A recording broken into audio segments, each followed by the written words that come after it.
नमस्कार साथियों, मैं हूँ पूजा अनिल और किस्सा टेल की जानिब से मैं आपका हार्दिक अभिनंदन करती हूँ।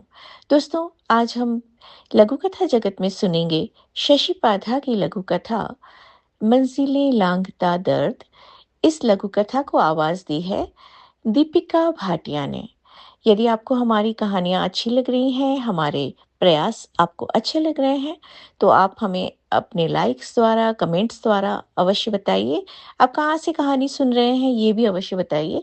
हमें बहुत प्रसन्नता होगी आपके विचार जानकर। तो दोस्तों, आइए सुनते हैं आज की लघु कथा मंजिलें लांघता दर्द। बस दो ही जन थे उस कमरे में, 5 साल का ध्रुव और 65 साल की दादी माँ। दोनों अपनी अपनी आयु के अनुसार अपनी दिनचर्या में व्यस्त थे।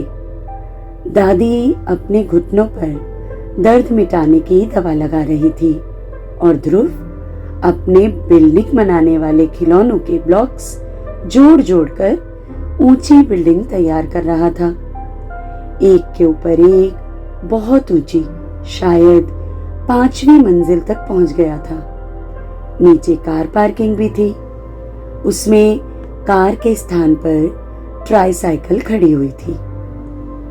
ये था 5 वर्ष के बच्चे का पहला वाहन।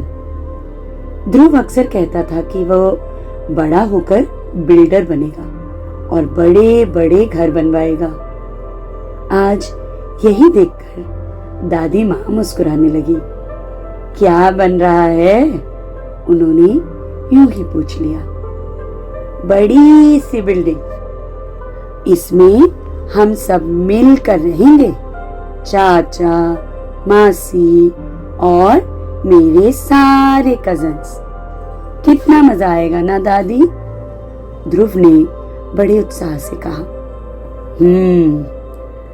दादी माँ ने ब्लॉक्स की बनी बिल्डिंग पर एक सरसरी दृष्टि डाली। आज घुटनों में कुछ ज्यादा ही दर्द हो रहा था।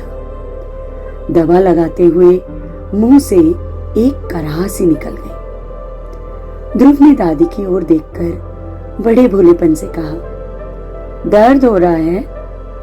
ऊपर से दूसरी दवा ले आइए ना। ना बेटा, कोई बात नहीं, ठीक हो जाऊंगी कुछ देर में, दादी ने उत्तर दिया।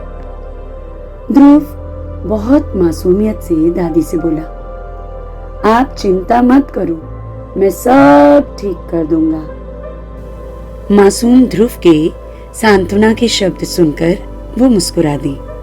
अब दर्द भी कुछ कम हो रहा था। शायद दवा ने असर करना शुरू कर दिया था या ध्रुव की सांत्वना ने। अब वो भी उसके खेल में ध्यान लगाने लगी। ये क्या कर रहा है ध्रुव? वो बिल्डिंग की ऊपरी मंजिलों के ब्लॉक्स क्यों निकाल रहा है? दादी माँ को उत्सुकता हुई कि क्या हो रहा है। अधिकतर 2-4 दिनों के लिए बिल्डिंग को ना हटाने की हिदायत रहती है, पर आज तो बिल्डिंग की सबसे नीचे वाली मंजिल पर कुछ और कमरे बन रहे थे। एक और कार पार्क भी बन गया। बाहर से लाए कुछ पत्ते, टहनियां सज गए। धीरे धीरे सारी ऊपरी मंजिलों के ब्लॉक्स नीचे आ गए थे। भला आज क्या बन रहा है?